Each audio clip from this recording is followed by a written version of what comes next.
Olá, queridos do meu canal. Olha, hoje eu tô com um vídeo onde eu vou falar de uma pessoa bem polêmica. Mas antes disso, quero te pedir para dar um like, compartilhar, porque eu sei que você vai gostar desse vídeo. Hoje eu resolvi analisar e nós vamos falar sobre o ator brasileiro Carmo Dalla Vecchia. Ele é um artista muito talentoso. Ele foi conhecido com grandes papéis na televisão, papéis marcantes no cinema, no teatro, mas que também vem chamando a atenção por causa das posturas públicas e as declarações polêmicas. Carmo nasceu no Rio Grande do Sul, veio de uma cultura muito tradicional. E ele se mudou cedo para Santa Maria e depois foi para o Rio de Janeiro construir a carreira artística. Ele atuou em várias novelas de sucesso, mas ele consolidou a trajetória dele mesmo foi na dramaturgia brasileira. Ele é casado desde 2006 com o autor João Emanuel Carneiro, com quem tem um filho, Pedro Rafael. E foi fruto de uma gestação de substituição. Dá uma olhadinha nesse vídeo aí, ele falando um pouquinho sobre a família. Tô casado, vai fazer 19 anos agora em março. Uau! 19 anos. Puxa vida. Faz um tempo já. Eu vou dizer, durante muitos anos você tiveram esse relacionamento, só que a gente não sabia, eu não sabia.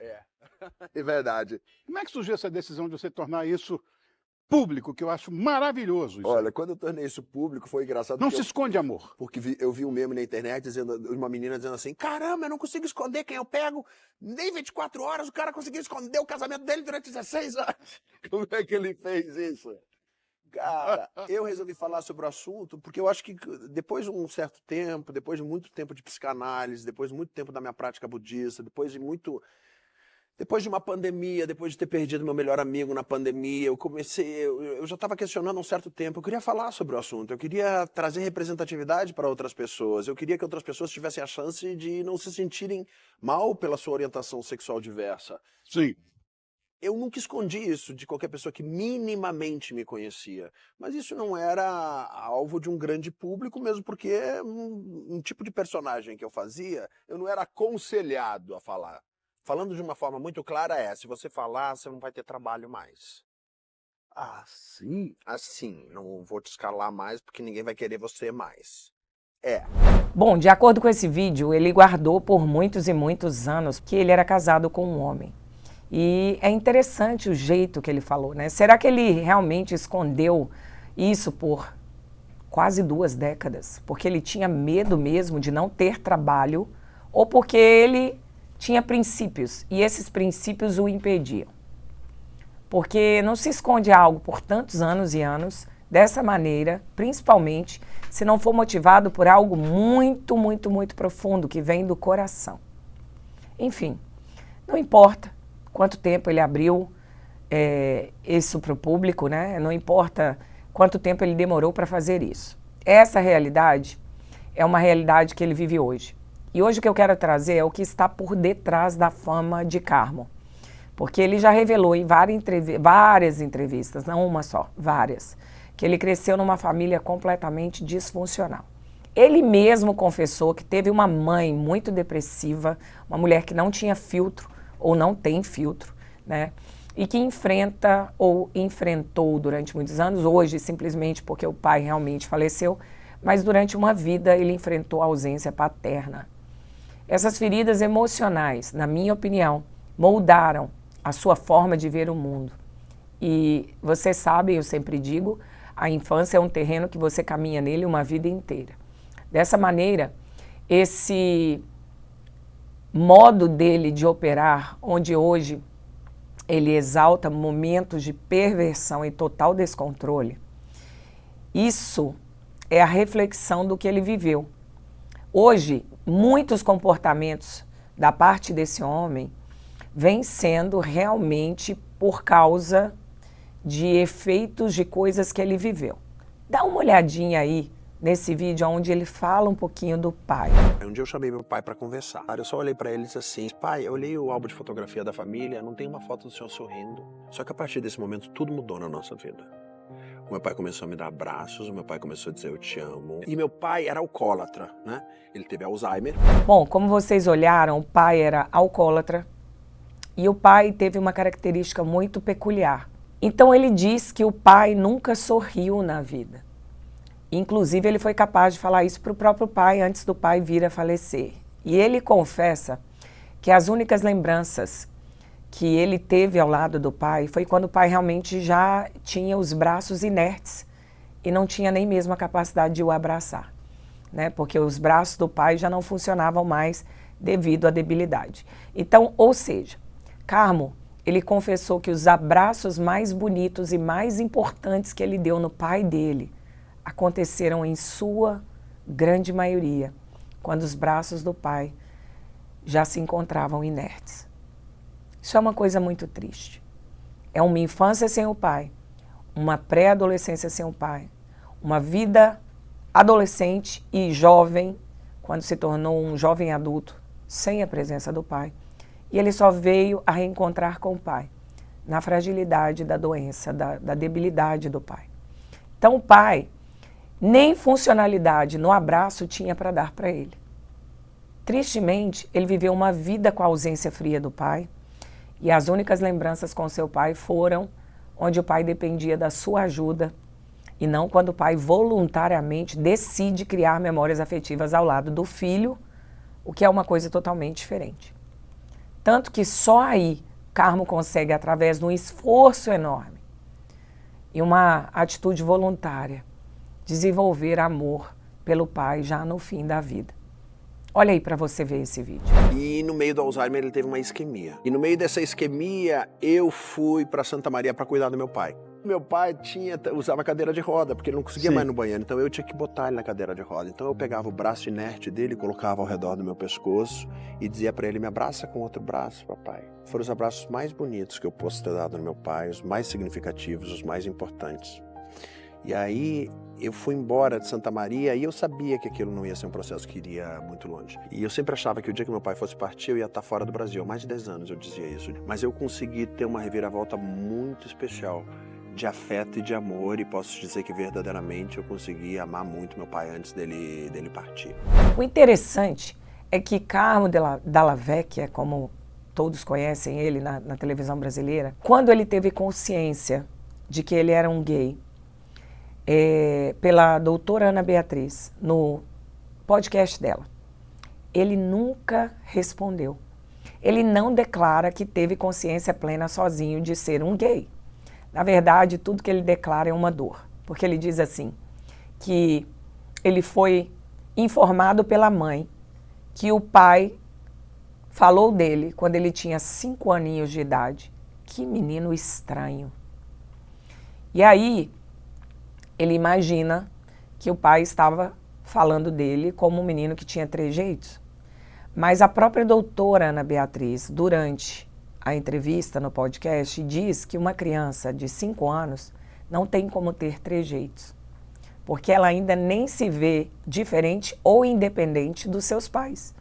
Ela diz que somente lá para os 7, 8, 9 anos que a criança realmente tem total consciência e consegue realmente ter uma atitude independente dos seus pais. E isso é algo confessado pela própria doutora Ana Beatriz, entrevistando ele. Isso, viado! Que momento você teve essa consciência? Quando eu percebi, eu acho que comigo aconteceu uma coisa mais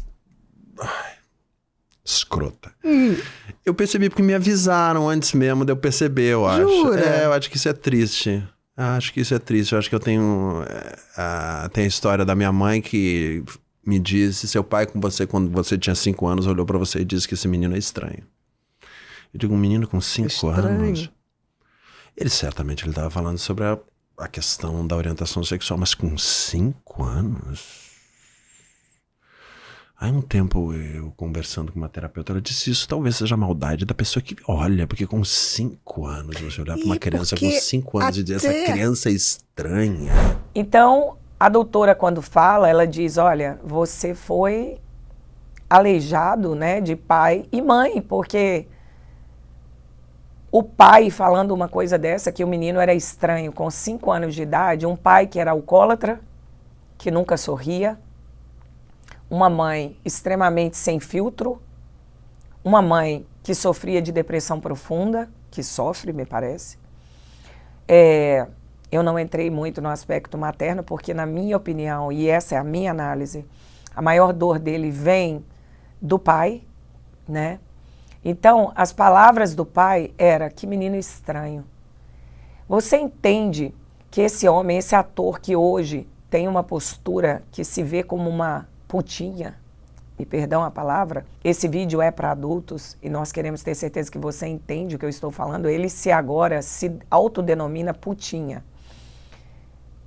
A única atitude que ele teve de amor em relação a ele nunca existiu, porque a dor dele é tão profunda que ele simplesmente declara que viram nele que ele era talvez realmente estranho, mas que ele nunca se apercebeu assim. Então, na verdade, claramente, ele só bate a bola no peito e chuta conforme a vida foi ferindo ele, ele foi vivendo. Claramente, ele nunca teve uma reflexão profunda de quem ele realmente era, porque senão ele não estaria no buraco tão profundo de perdição, de falta de identidade, de perversão. E eu falo isso com muito respeito, mas essa é uma análise profunda de quem ele demonstra ser e do quanto ele tem chocado as redes sociais sem a menor noção do nível de importância que ele gera e influencia vidas. A doutora Ana Beatriz chega a confessar que foi muito triste o que fizeram com ele aos 5 anos de idade. E aí eu vou colocar para vocês darem uma olhada. É interessante que você está falando uma coisa que até 5, 6 anos a criança ainda não tem o conceito da individualização. Então, até essa idade, claro que umas crianças vão se fazer indivíduos, percepção de indivíduo, de individualidade, um pouco mais cedo, um pouco mais tarde. Mas até 5 anos, em média, as crianças, elas são o coletivo. Elas não têm essa noção. Tanto que a criança, até uma determinada idade, essa idade, ela não sabe mentir. Com 5 anos, era muito triste isso que fizeram com você. Você percebe nele uma necessidade tão grande ainda de ser amado e uma vontade de ser aceito. O que olha só como ele fala, como ele se auto-intitula. Ele se auto-intitula o viado da família brasileira, para que você dê uma olhadinha. Quando Estranho. percebi que eu não tinha hater, eu percebi também que eu me tornei uma pessoa que eu me auto-intitulei o viado da família brasileira. Por quê? Porque eu entendi que eu era aquele cara que estava sendo aceito por uma boa parcela da família brasileira, inclusive heterossexuais. E ele claramente demonstra que se sentiu mal com a mão no peito quando começou a ser rejeitado pelas pessoas. Essa é a dor dele. Olha, por fim, quando ele fala de como ele se sentiu uma vida inteira pela família que ele teve, ele resume com essa fala aí, ó. Dá uma olhada. Tá, era isso. Isso eu acho que foi o que me marcou. Foi uma necessidade de pai e uma estrutura familiar de uma mãe depressiva. Isso me marcou. Entendi. Então, na realidade, as duas pernas familiares, que era o pai e a mãe, uma estava quebrada, a outra estava torcida. Ele confessa que a maneira como ele conseguiu resolver todas essas dores foi a maneira como ele vive hoje. E ele disse que a maneira como ele vive hoje causa raiva em quem não conseguiu resolver os seus próprios problemas. Ou seja, ele se acha privilegiado porque ele acha que de alguma maneira ele conseguiu resolver esse tamanho de quebra-cabeça que foi a vida dele.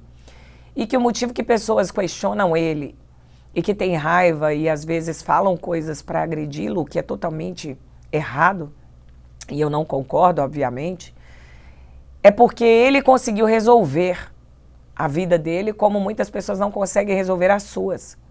Só que o que ele não percebe é que ele não resolveu.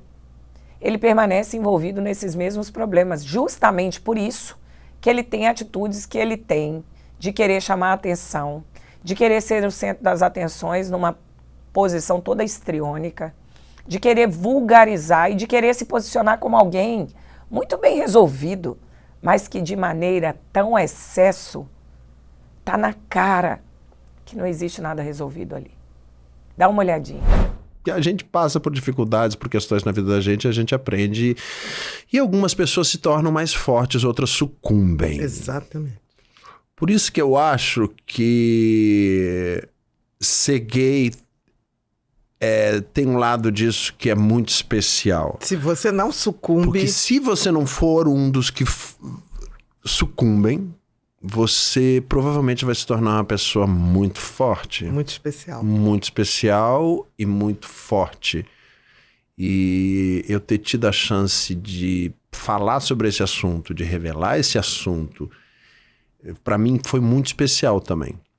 Eu ter a chance hoje de fazer o sucesso que eu estou fazendo nas mídias sociais através de vídeos que falam sobre a minha orientação sexual, para mim é um motivo de muito orgulho, porque eu tenho a chance de comunicar o que muitas pessoas não têm coragem de comunicar de uma maneira normal, de uma maneira que sempre fizeram na vida inteira da gente entre pessoas heterossexuais e que poucas pessoas têm a coragem de comunicar.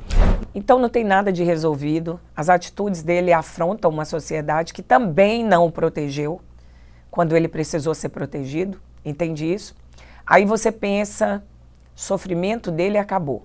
Ele não teve uma mãe digna, um pai digno. E aí você ouve isso daqui, ó. Olha esse videozinho que o melhor amigo fazia com ele. Tem alguns que quiseram ser meus amigos. Eu tinha um deles especialmente que era meu melhor amigo, mas era tipo meu brother, foi o meu grande amigo da vida. E eu me lembro que eu dormia na casa dele, e quando a gente chegava na escola depois de eu dormir na casa dele, ele dizia, eu vou na frente, você vai atrás, pra não saber que você dormiu lá em casa, tá? Mentira! Ai, Carmo, que dor! Que dor, pelo amor de Deus, gente. Pois é, o melhor amigo também o rejeitava. Então é aquela coisa, ele foi rejeitado pela mãe, ele foi rejeitado pelo pai, e eu te digo, não parou por aí. Ele foi rejeitado pelo melhor amigo. E ele continua dizendo, e era meu melhor amigo e tudo bem. Sabe por quê? Quem é rejeitado normalmente se conforma com migalhas. E isso, ele está falando do melhor amigo dele, o amiguinho que ele tinha. Então nos últimos anos, o Carmo ele tem chamado muita atenção pelas declarações, como se auto-intitular, como eu disse, de putinha nas redes sociais. Boa noite, tudo bem? Cara, tu tá estimando demais a conta. Mostra esse look pra gente rapidinho. Amor, esse sou eu. Que lindo. Eu sou. Agora que eu vi a camisa. Camiseta da minha loja, vai lá. Carne fresca. Obrigado. Esse tipo de fala, gente, pode até soar engraçado para alguns, mas levanta uma questão muito séria. Quando a liberdade individual, ela ultrapassa limites e ela começa a influenciar negativamente a sociedade, e especialmente os jovens. Nós vivemos numa era hoje que figuras públicas são exemplos. Quando o exemplo se torna perversão ou libertinagem, os danos não são apenas individuais, eles são coletivos. A minha tristeza não é que ele está acabando com a vida dele, porque essa tristeza já é fato. Porque um abismo puxa outro, então o que causaram nele foi muita dor. E por enquanto Jesus não entra no negócio, isso vai virando um abismo grande dentro dele. Mas evento maior e mais danoso é quando tudo isso passa também a fazer com que outros jovens sigam o exemplo dele e caiam em buracos ainda maiores. Uma sociedade, querido, sem pilares como uma família, como fé, respeito e disciplina, é uma sociedade fragilizada. Quando nós começamos a normalizar o deboche, a vulgaridade, a exposição do íntimo, como se fosse motivo de orgulho, nós damos um passo muito perigoso à erosão cultural, moral, espiritual, familiar. Esse tipo de comportamento não é novo. A Bíblia relata, nos tempos de Sodoma e Gomorra, que a perversão havia de se tornar pública e celebrada. Em Gênesis 19, os homens da cidade não tinham limite. O pecado era exposto sem vergonha. E isso levou à destruição completa daquelas cidades. Assim acontece até hoje, quando a sociedade celebra a vulgaridade em vez de santidade. Nós estamos repetindo os dias de Sodoma e Gomorra. Uma sociedade não se perde de repente. Ela vai se corroendo aos poucos. Isaías 5:20, a Bíblia já advertia, ai daqueles que chamam mal de bem ou bem de mal. Quando os jovens olham para Carmo, eles veem um exemplo de vulgaridade, pensando que isso é liberdade de expressão. E a mensagem que eles recebem é o seguinte, perversão é normal, libertinagem é aceitável. E esse ponto, para mim, é muito importante, porque isso está falando daquilo que as minhas filhas, a geração que vem após nós, vai ver, viver e ter como exemplo de vida. Outro ponto perceptível é que Carmo parece oscilar entre dois extremos, de 8 a 80. Então, uma hora ele assume um tom sério, engajado, igual ele estava conversando com Pedro Bial. Outra hora ele começa a fazer quase uma caricatura. Então, sem querer dar diagnósticos, é nítido que há um completo sinal de desequilíbrio emocional, que talvez se beneficiaria muito de ajuda terapêutica médica mesmo. Porque ele faz muitas terapias, mas cá entre nós existem terapias que deixam a pessoa ainda mais louca, porque não tem princípios cristãos. Para trazer mais estabilidade, para trazer mais coerência, realmente uma ajuda medicamentosa seria muito pertinente. Afinal, quem se intitula repetidamente como putinha em público revela muito mais do que humor. Revela feridas internas que ainda precisam de muito cuidado. Nós precisamos refletir, queridos, que tipo de exemplo estamos transmitindo para as próximas gerações. E se não transmitimos, mas olhamos calado aqueles que estão pervertendo as próximas gerações, então nós estamos condizentes. Se nós celebramos vulgaridade, deboche, em vez de cultivar valores sólidos, princípios bíblicos, nós corremos o risco de ver uma sociedade inteira ruir por falta de fundamentos. Sem família, sem fé, sem princípios, não há futuro saudável, queridos. O Carmo, em entrevistas, ele contrasta as imagens de família com imagens de pessoas completamente perdidas e loucas. Sabe que toda sociedade ela é sustentada em pilares: família, respeito mútuo, ética, fé, disciplina. Quando celebridades como ele, que tem milhares e milhares de influenciadores que o acompanham, elas começam a ocupar um espaço midiático com falas que afrontam esses valores que são tão importantes para uma sociedade, então surgem dois efeitos. E esses efeitos acontecem em cadeia. Primeiro, uma erosão cultural. O que antes era visto como uma exceção passa a ser normalizado. E aos poucos, as pessoas vão perdendo referência do que é moral, do que é saudável, do que é correto. Segundo, a confusão da identidade. Em vez de fortalecer a dignidade individual, reforça a ideia de que tudo vale, está tudo valendo. Desde que dê visibilidade, dê like, desde que te faça bem ao coração, não existe verdade, tudo é relativo. Então, na prática, isso pode levar a um ambiente onde os jovens não conseguem diferenciar liberdade de libertinagem, nem autenticidade de vulgaridade. A gente já vive numa época em que as celebridades e as figuras públicas são a maior influência que uma pessoa vai ter, como pensar, como agir, como se vestir, como se relacionar e até como enxergar nós mesmos. Assim, um ator como ele, renomado, que conquistou um espaço tão grande na sociedade, quando ele se autotitula putinha e expõe a sua vida íntima num tom de deboche, então nós estamos diante do maior declínio de escolha pessoal de alguém, influenciando outro alguém. O impacto é coletivo e o dano é um dano fatal. O problema é que a sociedade, especialmente os jovens, eles absorvem isso com uma força muito grande, como um padrão totalmente aceitável. E eu vou dizer para vocês, nós começamos a banalizar tudo que vem de valor. E a gente começa a colocar em risco o pudor, o respeito, a dignidade. E é um movimento que não acontece no vácuo. Ele quebra todos os princípios, ligados à família, ligados ao respeito, respeito entre gêneros também, ligado à ética e, principalmente, quebra todo o cuidado que podíamos ter com as próximas gerações. Aos poucos, cria-se essa cultura. Tudo é permitido, desde que traga atenção, manchete, likes. E o preço dessa liberdade mal interpretada é muito alto. Além disso, eu vou falar algo muito sério aqui. Eu vejo que a luta legítima da comunidade por dignidade, respeito, espaço, pode até ser prejudicada quando representantes midiáticos, como Carmo Dalla Vecchia, fazem coisas assim. E escolhem se expressar da maneira mais caricata e vulgar. Sabe por quê? Porque esse comportamento só reforça preconceitos já enraizados na sociedade. E nós sabemos que existe preconceito sim, e eu sou contra eles. A minha questão é bíblica, não tem nada a ver com desrespeitar outra pessoa. Eu os respeito imensamente. E, na verdade, posição como a do Carmo Dalla Vecchia alimenta a visão de que diversidade sexual é sinônimo de conduta desregrada.